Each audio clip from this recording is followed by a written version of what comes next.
विधानसभा चुनाव के लिए मतदान की तिथि अब नज़दीक आ गई है। 17 तारीख को मतदान होना है और कल 15 नवंबर से जो चुनावी शोर है वो थम जाएगा। उसके बाद प्रत्याशी घर घर जाकर प्रचार करेंगे। इस बीच आज हमारे साथ पद्मस 24/7 के स्टूडियो में निर्दलीय प्रत्याशी अजय विशाल बिसेन हमारे साथ हैं, जिनसे हम चर्चा करेंगे इस चुनावी माहौल में उनका प्रचार प्रसार कैसा चल रहा है, क्या आरोप प्रत्यारोप चल रहे हैं, उनको क्यों निर्दलीय के रूप में मैदान में आना पड़ा। आप सभी जानते हैं कि वे पिछले कुछ वर्षों से कांग्रेस के कर्मठ कार्यकर्ता रहे हैं, जिला कांग्रेस के प्रवक्ता भी रहे हैं। फिर एकाएक ऐसा क्या हो गया कि उन्हें निर्दलीय के रूप में मैदान में उतरना पड़ा और कांग्रेस भाजपा के प्रत्याशियों को चुनौती देने जा रहे हैं। यहाँ यह भी एक विशेष बात यह है कि भाजपा के जो मंत्री विधायक गौरीशंकर बिसेन, जो पिछले 40 सालों से बालाघाट जिले की राजनीति में अपना वर्चस्व बनाए हुए उसी परिवार से आते हैं और उनके सगे छोटे भाई के पुत्र हैं अजय विशाल बिसेन। तो ऐसा क्या कारण है कि वो अपने बड़े पिताजी के ही खिलाफ अपनी दावेदारी प्रस्तुत कर रहे हैं और उनके खिलाफ जाकर चुनाव मैदान में है, उनके खिलाफ पार्टी में भी है। ऐसा पिछले कई वर्षों से लगातार चला आ रहा है और इस बार तो वो चुनाव मैदान में वो खुद उतर गए। पद्मस 24/7 के इस चर्चा में आपका बहुत बहुत स्वागत है अजय विशाल बिसेन। धन्यवाद उमेश जी। सबसे पहला प्रश्न मेरा ये है कि आपको क्यों, सबसे पहले तो कांग्रेस को क्यों छोड़नी पड़ी। मेरा पहला प्रश्न तो ये, कांग्रेस को क्यों छोड़ा आपने? जी, मैं कांग्रेस में शामिल हुआ था 2008 में और उस समय केंद्रीय स्तर पे एक उभरते हुए युवा नेता के रूप में राहुल गांधी की बहुत अच्छी छवि थी और पूरा देश उनकी ओर एक सकारात्मक निगाहों से देख रहा था। हम भी युवा थे उस समय। इंजीनियरिंग कॉलेज की पढ़ाई करने के बाद में हमने सोचा कि अगर जनता की सेवा करनी है और जैसा कि मेरे स्वर्गीय पिताजी का आदेश था कि आपको यहाँ आके राजनीति में आगे काम करना है, तो मैंने उस विचारधारा को अपनाया और राहुल जी को देखते हुए हम कांग्रेस में शामिल हुए। लंबे समय तक मैंने पार्टी में काम किया। परिस्थितियाँ सकारात्मक बनती गई, लोग जुड़ते गए और मेरे को चाहने वाले जो लोग थे और जो मेरे से जुड़े हुए कार्यकर्ता रहे, उन्होंने मुझे कहा कि भैया अब आपको चुनावी राजनीति में उतरना चाहिए। इसी परिप्रेक्ष्य में मैंने जो है लगातार कांग्रेस से दावेदारी की। पहले मैंने परसवाड़ा विधानसभा से तैयारी की, पर वहाँ पर भी अचानक से जो है पार्टी ने कुछ ही महीने पहले जो वहाँ पे एक समाज सेवी के रूप में आए थे उन्हें अवसर दे दिया। परंतु मैं फिर भी निराश नहीं हुआ। मैंने फिर बालाघाट विधानसभा से तैयारी की।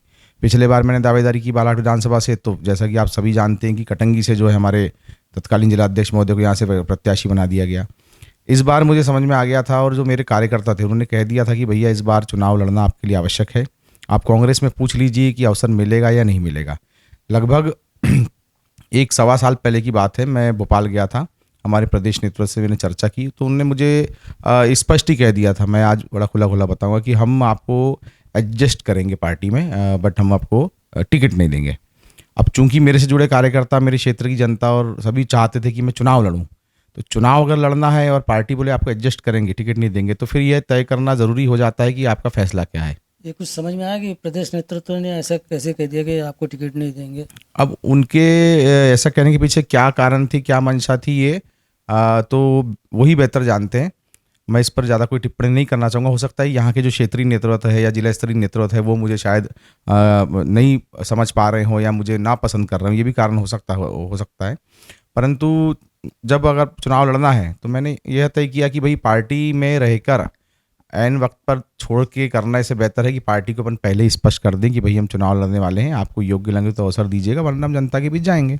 जब आपके बड़े पिताजी इतने सालों से भाजपा की राजनीति में हैं, तो आप उनकी विरासत को संभाल सकते थे, चूँकि आप उन्हीं के परिवार के थे और पुत्र हैं, उनका कोई पुत्र भी नहीं है, तो आप उनकी विरासत में आगे आ सकते थे। तो आपने पिताजी वाली पार्टी, बड़े पिताजी वाली पार्टी भाजपा को क्यों नहीं चुना, या बड़े पिता के संरक्षण में अपनी राजनीति को क्यों नहीं आगे बढ़ाया? बिल्कुल, इसके कुछ कारण रहे। जैसा कि सम्माननीय गौरीशंकर जी जो है वो मैं उन्हीं के परिवार से हूँ। मेरे पिताजी ने अपना सर्वस्व निछार किया उनको बनाने में, बहुत कुछ दिया मेरे फादर ने उनको बनाने के लिए। परंतु जिस उद्देश्य से मेरे पिता उनको राजनीति में सहयोग करके लेकर आए थे, वो उद्देश्य को गौरीशंकर जी पूरा नहीं कर पाए। एक्चुअली गौरीशंकर जी की राजनीतिक शुरुआत ही हुई थी परिवारवाद के विरोध से। सम्माननीय पंडित नंदकिशोर शर्मा जी, पंडित विक्रम शर्मा जी, दोनों भाई परिवारवाद की राजनीति करते हैं। इस बात का विरोध करके गौरीशंकर जी क्षेत्र की राजनीति में स्थापित हुए थे और उनका पूरा सहयोग मेरे फादर ने किए थे। और एक समय बाद ऐसा हुआ 98 में कि उन गौरीशंकर बिसेन ने भी परिवारवाद की राजनीति शुरू कर दी और श्रीमती रेखा बिसेन जी को विधानसभा प्रत्याशी के रूप में ले आए, फिर वो जिला पंचायत में ले आए। तो मेरे पिताजी का ये मानना था कि जिस उद्देश्य से उन्होंने अपने भाई को राजनीति में आगे बढ़ने में सहयोग किया, उस उद्देश्य पे उनका भाई खरा नहीं उतर रहा है। इसलिए मेरे पिता ने कहा कि ऐसी विचारधारा के साथ चलो और ऐसा काम करो जहाँ पे वो उद्देश्य पूरा हो सके, हमको जनता की सेवा करना है पहला। दूसरा ये कि थोड़ी सी भाजपा की जो विचारधारा भी लंबे समय तक मैं कॉलेज लाइफ में देखता था, तो मुझे ऐसा लगता था कि बहुत सारे वर्गों को ये छोड़कर चलती है, पकड़ कर नहीं चलती। इनके मुद्दे एकदम निश्चित होते हैं, उसमें अगर किसी का नुकसान भी हो रहा है तो वो परवाह नहीं करती। इसलिए मैंने उस समय उनके साथ जाने से के बारे में सोचा भी नहीं और मैंने कभी उस दिशा में ध्यान भी नहीं दिया मैंने, और मैं सीधा कांग्रेस की पॉलिटिक्स में आके मैंने अपना काम शुरू किया है। लोगों का आरोप रहा जब से आपकी कांग्रेस की राजनीति में आपका प्रवेश हुआ है, हमेशा मतलब कांग्रेस में भी कोई एक वर्ग बोलता था और भाजपा के भी कुछ लोग बोलते थे कि कहीं ना कहीं गौरीशंकर बिसेन जी की सहमति है, आपको कांग्रेस में भेजा गया ताकि मतलब उनको लाभ मिले, कांग्रेस के अंदर से आपको लाभ मिले। देखिए, अब और वहीं से फिटिंग हो रही है। राजनीतिक क्षेत्र में जो है जितने मुंह उतनी बातें रहती है, हर किसी का तो हम जवाब नहीं दे सकते। हाँ, पर यह सत्य है कि मुझे कांग्रेस में जाकर भी जो है गौरीशंकर बिसेन का रिश्तेदार होने का नुकसान नहीं उठाना पड़ा, और बड़ा नुकसान मुझे हुआ। मेरा लंबा समय जो है वो अनावश्यक तरीके से मेरी ऊर्जा जो इस क्षेत्र में खर्च हुई। और जो ये इस तरीके के आरोप लगाते हैं, तो मैं उनसे सवाल करना चाहता हूँ कि भाई आप किसी के बारे में बिना जाने, बिना सोचे, बिना सुने कैसे बोल सकते हैं? भी पहले पता तो कर लीजिए। गौरीशंकर बिसेन के साथ ही अगर राजनीति करनी होती तो मैं तो लाल बत्ती में घूम रहा होता, राज कर रहा होता, क्या साधन संसाधन नहीं जुटा सकता था। पर जो व्यक्ति, मुझे पता था कि जो व्यक्ति जिन्होंने मेरे पिता ने जिनको खड़ा किया वो अपने भाई का नहीं हुआ, वो मेरा क्या होगा? वो जनता के लिए किस तरीके से काम कर रहे थे मैं लंबे समय से देख रहा था। उनका जो जातिगत वोट बैंक के आधार पर राजनीति करना है वो मुझे कभी भी पसंद नहीं रहा। उस तरीके की राजनीति करने वाले साथ जाके मैं क्या करता? रही बात अफवाहों की बात करने वालों की, उस पर मैं ज़्यादा कुछ नहीं कह सकता। हाँ, एक बात अभी आखिरी में आपने की कि मेरे फंडिंग का आरोप लगता है, तो मैं साधन संसाधन संपन्न आदमी हूँ, मैं इनकम टैक्स पेई हूँ, मेरा अच्छा खासा व्यापार है, और ज़रूरी नहीं है कि व्यापार जनता को दिखने वाला ही हो। मेरा राज्य के बाहर भी जो है महाराष्ट्र में प्रॉपर्टी का बड़ा काम है। मैं लोगों की तरफ दिखाता नहीं हूँ कि मैं क्या करता हूँ, पर मेरा जो मैंने भी चुनाव में अपना इनकम टैक्स रिटर्न और काम दिखाया है, उसको देख के जनता समझ सकती है कि मेरी आर्थिक स्थिति कैसी है। मेरा छोटा भाई जो है वो, उसका काम अच्छा है, हम दोनों पूरा परिवार एक है। मेरी धर्मपत्नी वर्तमान में लंदन में है, एक रिसर्च स्कॉलर है, वहाँ पर भी वो एक बड़ा सेटअप में काम कर रही हैं। तो आर्थिक रूप से मैं खुद सक्षम हूँ, चुनाव लड़ने के लिए योग्य हूँ। अब कोई आरोप लगा भी देता है तो अगर उसको ऐसा, मैं तो ये बोलता हूँ कि अगर इनको कोई कमी जा रही हो तो मैं ज़्यादा बड़ी बात तो नहीं करता, इन्हीं को भी मदद कर सकता हूँ अगर उनको कोई कमी जा रही हो। तो इसी स्थिति मेरी इतनी है आज की तारीख में, इतना ही कह सकता हूँ इनके लिए मैं। भाजपा में भी ये आरोप है कि कांग्रेस ने गौरीशंकर बिसेन जी के वोट काटने के लिए आपको खड़ा करवाया है, या कांग्रेस? नहीं, भाजपा ही आरोप लगा रहे हैं कि मैं कांग्रेस बीजेपी के वोट काट नहीं। देखिए क्या है कि मैंने शुरू में भी, बीच में एक बार मैंने एक मीडिया को स्टेटमेंट में कहा था कि मैं वोट काटने के लिए चुनाव नहीं लड़ रहा हूँ, मैं चुनाव जीतने के लिए लड़ रहा हूँ। अब निश्चित सी बात है कि जो मैं वोट लूंगा वो पिछले चुनाव में किसी ना किसी को तो मिला ही होगा, स्वाभाविक सी बात है। तो पॉलिटिकली अंडरस्टूड चीज़ है कि जो मुझे वोट मिलेगा वो पिछले बार किसी ना किसी को गया होगा। तो निश्चित हो सकता है कि इस बार जिस तरह का माहौल दिख रहा है तो कांग्रेस को भी वोट देने वाला मतदाता और जो गौरीशंकर बिसेन का भी मूल मतदाता है, वो दोनों ही इस बार विशाल बिसेन को चाह रहा है। तो कहीं ना कहीं मैं दोनों के पक्ष के वोट ले रहा हूँ। अच्छा, जैसे एक साल पहले आप बोलते हैं प्रदेश नेतृत्व ने मना कर दिया, तो क्या उसके पीछे यही कारण है कि आप गौरीशंकर बिसेन जी के भतीजे हो, इसलिए पार्टी को लग रहा होगा कि? अब देखिए, मैं उस पर मैंने पहले कहा कि मैं ज़्यादा कुछ जानता नहीं, पर हाँ, जब मुझे एक बात जब ज़्यादा खटकी थी, जब गौरीशंकर बिसेन जी के बंगले पर सम्मानी कमलनाथ जी भोजन पर गए थे और लंबा समय उन्होंने वहाँ दिया था। जिस तरीके से यहाँ गौरीशंकर बिसेन जी कांग्रेस के लोगों को नुकसान पहुँचाते हैं, हर तरीके से नुकसान पहुँचाने का प्रयास करते हैं, और उसके बाद में उसी पार्टी का बड़ा नेता उनके बंगले पर जाकर भोजन में आमंत्रित हो जाए, तो कहीं ना कहीं इससे ये संशय तो पैदा होता है कि आपस में कमलनाथ जी और गौरीशंकर जी का पैक्ट है। और मुझे तो कभी भी लगता है कि पिछले 3 बार में जो मेरी टिकट कटना, योग्य होने के बाद अवसर नहीं मिलना, इसमें जिले स्तर के जो नेता हैं जो गौरीशंकर बिसेन से मैनेज हैं वो तो विरोध करते ही हैं, पर हो सकता है कहीं ना कहीं कमलनाथ जी भी गौरीशंकर जी की सुनते हों। जब आप पार्टी के अंदर रहे तो आपको थोड़ा कुछ तो एहसास होगा, जैसे पिछली बार जो टिकटें वितरित की गई थी, आम जन भी ये बोलता है कि कमलनाथ जी से इनकी सेटिंग है, गौरीशंकर बिसेन जी से। कमलनाथ को वहाँ छिंदवाड़ा में पवार वोट लेना पड़ता है, इसलिए यहाँ पर जानबूझकर कमजोर प्रत्याशी खड़ा किया जाता है। इसमें कितनी सच्चाई देखते हैं? मुझे लगता है कि बिल्कुल ऐसा हो सकता है। राजनीति में जो बड़ी लीडरशिप होती हैं, जो ऊपर बैठे हुए लोग होते हैं, वो अपने तरीके से चीज़ों को मैनेज करते हैं। अब चूंकि ये सब पुराने मंजे हुए लोग हैं तो कर सकते हैं, हो सकता है, क्योंकि 10 साल तक प्रभारी मंत्री रहे गौरीशंकर छिंदवाड़ा के। मैंने कभी नहीं देखा कि प्रभारी मंत्री रहते हुए सांसद कमलनाथ जी कोई काम वहाँ रुके हो या कभी इनके बीच में क्लैशेस हुए होंगे पॉलिटिकल या फिर सोशल। तो पॉसिबल है, वही तो मैं बोल रहा हूँ कि जब हमारे प्रदेश नेतृत्व तो कांग्रेस का जब उनके बंगले पे जाके भोजन करेगा तो क्या कह सकते हैं आप। अच्छा, जो आप जो वोट लेंगे वो कांग्रेस को ज़्यादा नुकसान पहुंचा रहे हो या बीजेपी को? मैंने पहले भी कहा कि दोनों ही पक्ष के बहुत से मतदाता जो है चाहते हैं विशाल बिसेन के आत्म नेतृत्व आए। तो जातिगत वोट ज़्यादा मिलेंगे या जैसे आप मजदूर वर्ग से जुड़े हुए, मतलब मजदूरों के नेता है, बैंडगंगा मजदूर यूनियन के आप जिला अध्यक्ष हैं, जी, तो मजदूर वोट आपकी तरफ डाइवर्ट हो रहे हैं या? हाँ, मजदूर वर्ग तो मेरा साथ दे रहा है, किसान वर्ग भी मेरा साथ दे रहा है, क्योंकि जातिवाद की राजनीति उमेश जी मैं करता नहीं। जातिगत नेता वाला ठप्पा मेरे पे है नहीं। मगर तो जानते हैं कि जिले में जातिवाद तो है ही। हाँ भाई देखिए, वो जातिगत वोट तो बिल्कुल नहीं, समाज के साथ समाज का वोट जाता है, इस बात को मैं मानता हूँ, पर मैं व्यक्तिगत जो है सबको लेने के चलने का प्रयास करता हूँ। और मुझे तो जहाँ तक मुझे क्षेत्र में भी चुनाव में समझ में आ रहा है, मुझे सर्व समाज का वोट मिल रहा है। सभी समाज, सभी वर्ग, मजदूर वर्ग, व्यापारी वर्ग, किसान वर्ग और सभी समाज वो मेरे पक्ष में। और उसका बड़ा कारण है कि लंबे समय से बदलाव की जो बात मैं करता रहा हूँ बालाघाट में, और इस बार बदलाव एक बड़े नारे के रूप में उभरा है, जो मेरा स्लोगन है बदल दो बालाघाट। अच्छा, बालाघाट के विकास को आप कहाँ तक देखते हैं कि बालाघाट का विकास हुआ है, कितना हुआ, नहीं हुआ? पिछले 40 सालों से लगभग बिसेन जी का ही समझे एक तरह से हुआ है, वर्चस्व है, और सांसद भी यहाँ पे बहुत से आए, जैसे प्रहलाद सिंह पटेल भी आए, तो कुछ उम्मीद थी कि कुछ होगा। ऐसे तो बालाघाट जिला कहाँ खड़ा देखते हैं आप बालाघाट? देखिए, मेरे हिसाब से जैसा मैं अन्य शहरों को देखता हूँ बढ़ते हुए, हम लगभग 20 साल पीछे हैं। हम बालाघाट आज जहाँ है वो 20 साल पहले वैसा रहता तो समझ में आता, पर आज 2023 में हम जो 2003 वाली स्थिति जी रहे हैं। आज हम ROBs को तरस रहे हैं, अच्छे एजुकेशन को तरस रहे हैं, गवर्नमेंट इंजीनियरिंग कॉलेज को तरस रहे हैं, मेडिकल कॉलेज को तरस रहे हैं। चीज़ें यही घोषित होती हैं पर आती नहीं हैं। ये सब 15-20 साल पहले ही हो जानी चाहिए थी। तो कहीं ना कहीं इस विकास को की रुकावट बनने में मैं तो गौरीशंकर बिसेन जी को इसका दोषी मानता हूँ। और निश्चित जो हम बहुत पीछे हैं, हमसे लगे शहर, हमसे लगे क्षेत्र, आज हम सिवनी देख लें, वारासिवनी देख लें, छिंदवाड़ा और गोंदिया की तो हम तुलना ही नहीं कर सकते बालाघाट की उनसे। तो ऐसे छोटे शहर जो है वो हमसे आगे निकल गए। हम रिंग रोड हमारी आज से 20 साल पहले बन जानी चाहिए थी। मेडिकल फैसिलिटीज़ जो है यहाँ की जो है, हम आज पहले एक समय में जब मैं स्कूल कॉलेज में पढ़ता था तो गोंदिया और बालाघाट दोनों की डिपेंडेंसी मेडिकल सेक्टर में नागपुर पे थी, पर आज गोंदिया कम्प्लीटली जो है सेल्फ डिपेंडेंट हो गया मेडिकल सेक्टर में, पर बालाघाट की डिपेंडेंसी गोंदिया पर चले गई है। बल्कि गोंदिया हमारे बाद जिला बना है, बालाघाट के बहुत बाद में जिला बना है गोंदिया, पर गोंदिया की आप तरक्की देखिए। तो हम 20 साल पीछे ऐसा मैं मानता हूँ। हमारा जिला छत्तीसगढ़ से लगा हुआ है और 2000 में मध्य प्रदेश का विभाजन हुआ और छत्तीसगढ़ अलग हुआ। तो यदि बालाघाट जिला छत्तीसगढ़ में जाना था या नहीं जाना था, और जाता तो? देखिए, अब जाता उस समय तो मैं फिलहाल तो कुछ नहीं, वो अलग चीज़ होती है बोलने के लिए, पर मुझे ऐसा लगता है कि जो हमारे यहाँ की जो भाषा है और जो हमारी कनेक्टिविटी महाराष्ट्र से ज़्यादा है, चाहे आप अपना गोंदिया की बात करें या फिर नागपुर की बात करें, तो मुझे लगता है कि छत्तीसगढ़ में जाने से हम एक तरफ मतलब छटे हुए रह जाते, किनारे में रह जाते। तो स्थिति अब पता नहीं कितनी बदलती, पर मैं तो इसमें पक्ष में नहीं हूँ।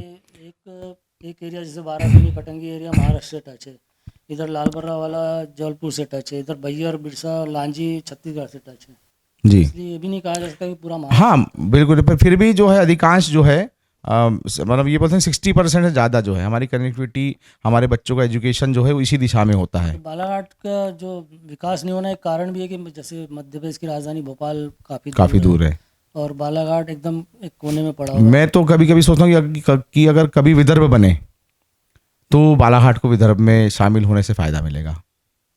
अच्छा, आप जो चुनाव लड़ रहे हो तो इसमें आपके दिमाग में कोई बालाघाट जिले को लेकर कोई नक्शा है कि आप यदि समझो आते हैं जनप्रतिनिधि बनते हैं तो बालाघाट में आप क्या करना चाहते हैं? बिल्कुल, मैं ये बड़ा अच्छा सवाल किया आपने, इसका मैं जवाब देना चाह रहा था बहुत देर से कि ऐसा कोई सवाल आए। मेरी जो सबसे पहली प्राथमिकता है वो है रूरल डेवलपमेंट, ग्रामीण क्षेत्र में। असल में क्या हो रहा है कि हम 70% ज़्यादा मेरी विधानसभा में ग्रामीण 87 पंचायतें ग्रामीण क्षेत्र हैं, और हमारे यहाँ के जो राजनीतिक लोग हैं या जो कुर्सी पदों पर बैठे हुए हैं वो सरपंच जो होते हैं काम करने वाले या पंचायत के जो जनप्रतिनिधि होते हैं उनके काम में बहुत ज़्यादा बाधा डालते हैं। मुझे और जनता अवसर देगी तो मैंने ये सोच के रखा है कि बालाहाट विधानसभा के 87 सरपंच में से किसी भी सरपंच को किसी भी काम के लिए, चाहे वो किसी भी दल या किसी विचारधारा, उसको उसको रुकावट नहीं की जाएगी, उसको काम के लिए रोका नहीं जाएगा। ये मैं सबसे प्रायोरिटी भी करूंगा, क्योंकि जैसे जैसे हम गाँव को डेवलप करना शुरू करेंगे वैसे वैसे बालाहाट का रोड में अपने आप बनता चला जाएगा। दूसरा, हमारे जो ये वाला शहरी है, जो अर्बन सेक्टर है, यहाँ पे भी वार्ड पार्षदों की स्थिति वही है, चाहे वो किसी भी दल के हों, उनके साथ बहुत सारी समस्याएं हैं। मैंने कल अपने उद्बोधन में भी कहा था, जो मुझे जानकारी मिली, कि भाई एक वार्ड पार्षद को अपने मोहल्ले के काम के लिए भी एक बड़े मंत्री के पास जाके अनुमति लेनी पड़ती, बल्कि उसको चुना है जनता ने, जनता उससे मांग करती है, इसलिए वो काम चाहता है। तो मेरा फर्स्ट कॉन्सेंट्रेशन ये रहेगा कि सभी सरपंच, पंचायतें और सभी वार्ड पार्षद, इनको फ्री किया जाए काम करने के लिए। विधायक को से जो बनता है उनकी मदद करे। आप देखिए, अगर ये हो गया तो ज़्यादा बड़ी बात नहीं करता, पर 5 साल के अंदर ही आपको एक बहुत बड़ा जो है बदलाव बालाहाट विधानसभा में देखने को मिलेगा। रही बात रोड मैप की, तो मैंने बहुत सारी बातें अपने मैनिफेस्टो में की है कि रिंग रोड्स होनी चाहिए, इंडस्ट्री होनी चाहिए, एमएसएमईज के प्लांट खुलने चाहिए, और आपका जो है एजुकेशन, हेल्थ और एम्प्लॉयमेंट पे काम होना चाहिए। ये सब चीज़ें तो इंक्लूडेड हैं, बट काम तो तभी होगा ना जब जो हमारी जो लोकल बॉडीज़ हैं वो काम करने में फ्री रहेंगी, उनके ऊपर प्रेशर नहीं रहेगा। और मैं आपको एक चीज़ बता दूं कि अभी सेंट्रल गवर्नमेंट की बहुत सी पॉलिसीज़ हैं। केंद्र सरकार का जो पंचायती राज विभाग होता है, इतनी पावर है कि एमएलए चाह ले, इस बात को आप ज़रूर बताइए कि अगर एमएलए चाह ले, और मेरी मंशा भी है, तो प्रत्येक वर्ष सभी पंचायतों में, सभी वार्डों में लगभग 1 करोड़ रुपए की राशि जो है सिर्फ उनके क्षेत्र में काम करने के लिए, एक जगह, मतलब 33 वार्ड हैं, 33 में, और 87 पंचायत 87, वो सेंट्रल गवर्नमेंट से डायरेक्ट फंडिंग हो सकती है। इतना मतलब सेंट्रल के पास में फंड है, बस वो करने वाला आदमी चाहिए। मेरी मंशा है, मैं बना तो बिल्कुल ये अवसर का लाभ अपने क्षेत्र के जितने जनप्रतिनिधि हैं, जितनी लोकल बॉडीज़ हैं, उनको मैं जरूर देना चाहूँगा। आप अपने भाषणों में गौरीशंकर बिसेन, जो आपके बड़े पिताजी या भाजपा प्रत्याशी जो है या मंत्री हैं, उनके खिलाफ मतलब एकदम बहुत ज़्यादा आक्रोशित होके भाषणबाजी कर रहे हैं। देखिए, भाषण तो आक्रामक है ही, और सिर्फ गौरीशंकर बिसेन जी नहीं, अनमा मुजारे जी के खिलाफ भी मैं उतना ही बोलता हूँ। और बिल्कुल मैं एक्चुअली जनता को इन दोनों की सच्चाई बता रहा हूँ इस चुनाव में, क्योंकि मेरे हिसाब से दोनों को ही जनता ने कई बार अवसर दिए। किसी को अनमा जी अध्यक्ष रही नगर पालिका की लंबे समय तक के, गौरीशंकर जी तो विधायक, सांसद, मंत्री सब रहे, दोनों को ही काम करने का अवसर मिला। दोनों के ही काम में ऐसा कुछ भी दिखाई नहीं देता कि वो ये कहें कि हमारे रहते में कोई आइडियलिस्टिक वर्क हुआ है। तो निश्चित है जनता तक ये बात पहुंचाना। और आक्रामक बोलने का कारण ये भी है कि इन लोगों में दूरदर्शिता नहीं है, विजन नहीं, नॉन विजनरी पॉलिटिक्स करते हैं। हर बार चुनाव लड़ना, बार बार चुनाव लड़ना, हर चुनाव में अपनी उपस्थिति दर्ज कराना, ये सही नहीं है। लोकतंत्र के साथ ये कुठाराघात है। नए लोगों को अवसर मिलना चाहिए, और इन दोनों ने ही जो है प्रयास ये किया कि कोई नया स्थापित न हो, अपनी अपनी जगह। मतलब आप खुद सोचिए ना, गौरीशंकर जी या मैं कुछ बोलते हैं कि मैं नहीं लड़ूंगा, बेटी लड़ेगी, बेटी को मिली तो फिर बोलते नहीं अब मैं लड़ूंगा, कसम खाते थे कि मैं नहीं लड़ूंगा, किसी कार्यकर्ता को दिलवा दूंगा। क्या उनकी पार्टी में योग्य कार्यकर्ता नहीं है?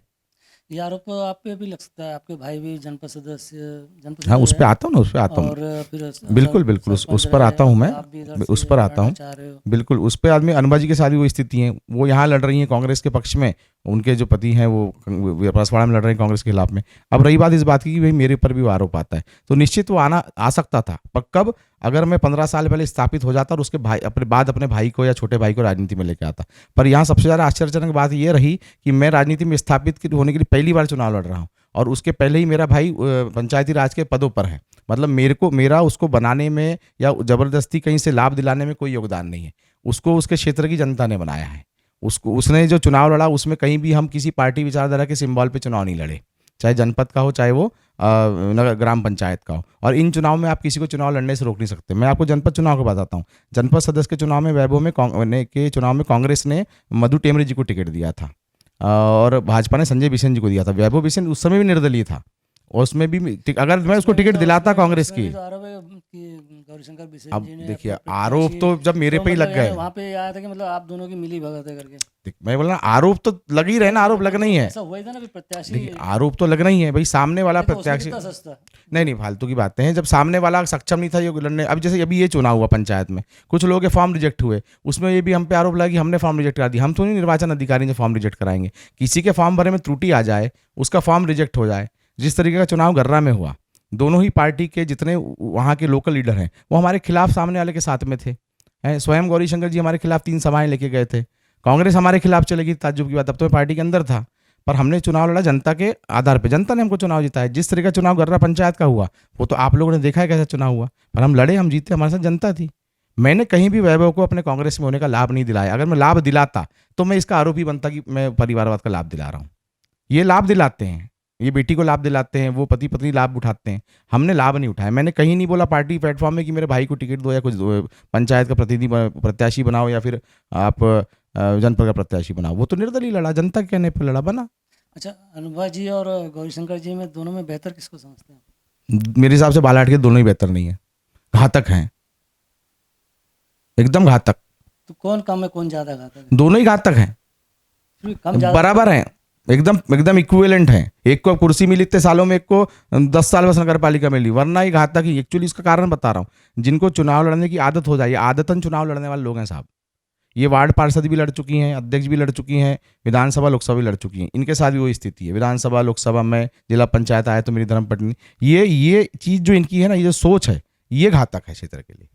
अच्छा, निर्दलीय प्रत्याशी आते हैं और मतलब ऐसे कई प्रत्याशी होते हैं जो समझो 1000, 2000, 5000 भी वोट लेते हैं या 100, 200, 500 वोट भी लेते हैं और उनकी नज़र में भी ये रहता है कि हम जीत रहे हैं, है ना?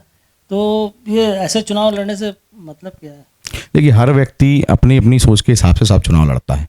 हर किसी की अपनी सोच होती है और हर किसी को ये लगता है कि मैं मेहनत कर रहा हूँ तो मेरे को उसका प्रतिफल मिलेगा, जनता जिताएगी। हम भी चुनाव लड़ रहे हैं तो हम भी इसी विश्वास से लड़ रहे हैं कि हम जीतेंगे, और हम जीतने के लिए चुनाव लड़ रहे हैं, इसलिए ताकत भी लगा रहे हैं। अब ये जनता के ऊपर है कि जिताना या हराना।